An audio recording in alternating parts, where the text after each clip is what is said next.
The inheritance was all mine. Father would be happier if his son inherited everything rather than some woman who isn't even related by blood. You're not my sister anymore, I'm cutting ties with you, my brother declared with a sneering smile. Indeed, to our father, I wasn't related by blood. I was my mother's child from a previous relationship. Still, he had loved me as his own daughter, which made him very special to me. I was furious that my brother wanted to monopolize everything our father left behind, but his words about cutting ties with me brought a sense of relief. Fine by me, once you inherit, don't ever contact me again, I replied. Like I'd ever do that, and don't expect a single penny from me later, he shot back. I'm Kelly, a 29-year-old civil servant. My brother, Steve, is 22 and just graduated from university. He often brags about his prestigious job at a well-known company, always looking down on the rural city office where I work. Must be Dad's genes, right? I've got the blood of a father who worked for a major corporation, he'd boast, smugly emphasizing the bloodline he shares with our father. Steve and I share the same mother but have different fathers. Steve is the biological son of our father, while I am my mother's child from her previous marriage. Though I was technically a stepchild, Dad never treated me differently. He loved and cared for me deeply, which is why I regard him as my true father. My biological father, on the other hand, left us when I was little, running off with his mistress. I barely remember him. When Steve was younger, he didn't care about our different fathers, but everything changed after our mother passed away in a tragic car accident when I was an adult and Steve was still in middle school. Grieving and unable to cope, Steve started blaming me. At the funeral, he screamed, "Why did Mom have to die? It should have been you. No one would care if the step-sibling was gone." His cruel words shocked me, but I stayed silent as our father, angrier than I'd ever seen him, scolded Steve harshly. That day, any affection I had for my brother faded.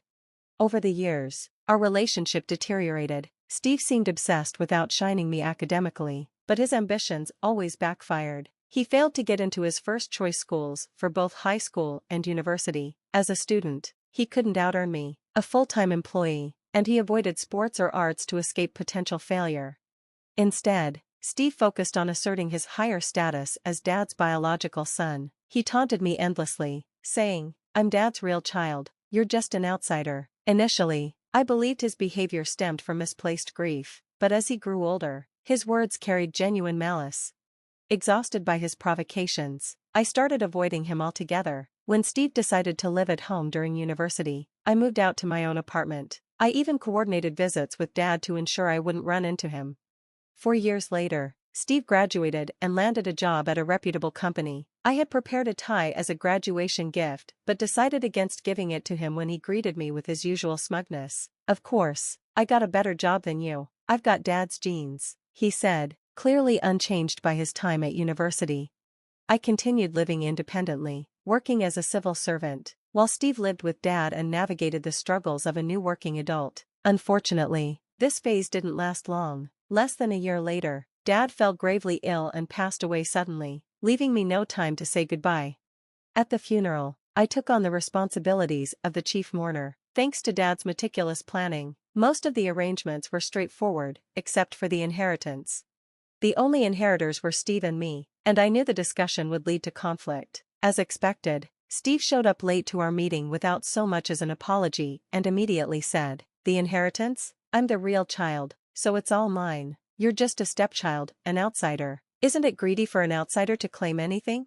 Tired of his arrogance, I offered a deal. "I won't inherit anything. In return, you must promise never to contact me for the rest of your life."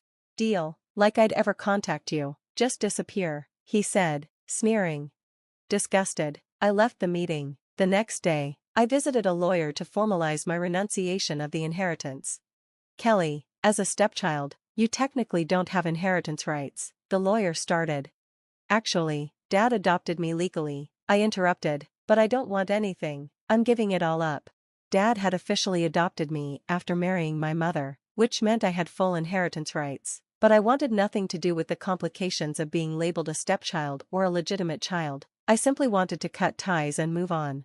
A month later, the family court finalized my renunciation. I was finally free from the burdens of my brother and the toxic family dynamic. I contacted Steve. "Hello, my renunciation of the inheritance is complete," I began. "You know, from the estate investigation, Dad had. Shut up. Steve cut me off angrily. I get it. You've renounced the inheritance. Stop acting like you're my real sister, and don't ever contact me again. He hung up before I could say another word. I sighed deeply, knowing Steve. It was only a matter of time before he came crying back for help. That thought made me feel even worse. 3 months later, the calls and emails started coming in, numerous and persistent. I reluctantly answered one of his calls, hearing his exhausted voice on the other end. You know what? I need to borrow some money, he said. Dad had debts, and I can't keep up with the repayments. I used Dad's savings too, but it's still not enough. What? Sure, Dad had some loans to repay, but if you've used all his savings for it, how is it still this bad? I asked, confused. Steve immediately snapped. Did you know about this? Did you push the debt onto me, knowing everything? You have such a bad personality. Oh, right, because you're just a stepchild. You must be jealous of me, the legitimate child. I clenched my jaw. Right, because I'm the one who hung up on you when I tried to warn you, and I'm the one who blocked your calls. Funny how you suddenly unblocked me when you needed help. Who's the one with the bad personality here? The truth was, I had learned all about Dad's financial situation during the inheritance renunciation process. I had tried to inform Steve back then, but he had cut me off entirely, left with no way to communicate. I had given up trying. Now, he was coming to me in tears, just as I had anticipated. Do you even understand how hard it was for Dad to send you to high school and university? I asked, frustrated. Sure, he had educational insurance and Mom's life insurance helped, but things like the house and car had to be paid for with loans. I'm not your sister, right? So why don't you take this up with the mortgage lender or the lawyer instead of me, an outsider?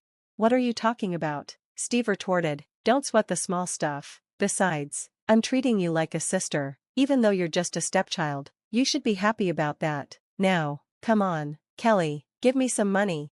Furious at his arrogance, I sharply hung up the call and blocked his number. Steve didn't know where I lived, and I had made sure not to leave any clues about my home at Dad's house. To be safe, I even got a new phone. But that didn't stop him. Kelly, please, I need money, otherwise, I can't survive.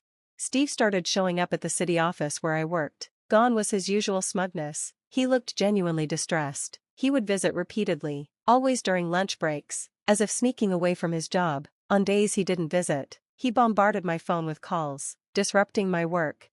I explained the situation to my boss, and they moved me to an administrative position, but Steve's harassment escalated. He began staying past closing hours, waiting in the parking lot to confront me after work.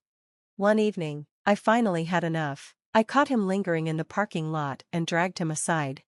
Stop it already, I said. Don't cause trouble at my workplace. I told you to consult the loan institutions and the lawyer. I already did, Steve snapped, arms crossed, anger flashing in his eyes. The group life insurance covered the mortgage, so I don't have to pay for the house anymore. The car loan is down to about $5,000, and I renegotiated the payments, but that's not the problem. Then what is the problem? I pressed. Steve hesitated, nervously looking around before finally admitting, Dad had some savings, so I spent it on various things. I went over budget. Then I borrowed money from a friend, but now I can't pay him back. He's saying I scammed him, and no one else will lend me money. If I go to a predatory lender, I'll be in even deeper trouble. I sighed, my head pounding. His story was convoluted, but the truth was clear. Steve had spiraled into a financial mess of his own making. So, let me get this straight, I said. You kept borrowing money to pay off debts, and now you're stuck. Exactly, he said, his desperation growing. I think I'm already blacklisted. If you pay it off for me, it'll all be over. Just $88,000, come on, Kelly. When he reached out to me, I slapped his hand away. There's no way I'm giving you a dime, I said coldly. This is entirely your fault for overspending and borrowing from loan sharks. Why should I clean up your mess? Steve glared at me, his voice dripping with contempt. Is it because we're only half related? Stepchildren are the worst, so selfish and unpleasant. Without another word, I got into my car and started the engine. Steve tried to cling to the door, but I shoved him off. You promised never to contact me again in exchange for the inheritance, I reminded him. You've broken that promise, begged for money, and insulted me. I don't owe you anything. If you show up again, I'll call the police. Kelly, please. I didn't let him finish. I drove off, leaving him behind in the parking lot. Steve continued to harass the city hall after that. showing up uninvited and lingering until closing time. He called multiple departments, disrupting their work. He didn't make a scene at the counters, so reporting him as a nuisance was difficult. Finally, I decided it was best to disappear. I explained everything to HR and was transferred to a branch office in the mountains. It was a quieter place, with fewer residents, but the work felt more fulfilling. I never returned to my old office. I didn't regret cutting ties with Steve, nor did I miss the complications of being labeled a stepchild or a legitimate child. Free at last, I could focus on building a life of my own, far from my brother's shadow.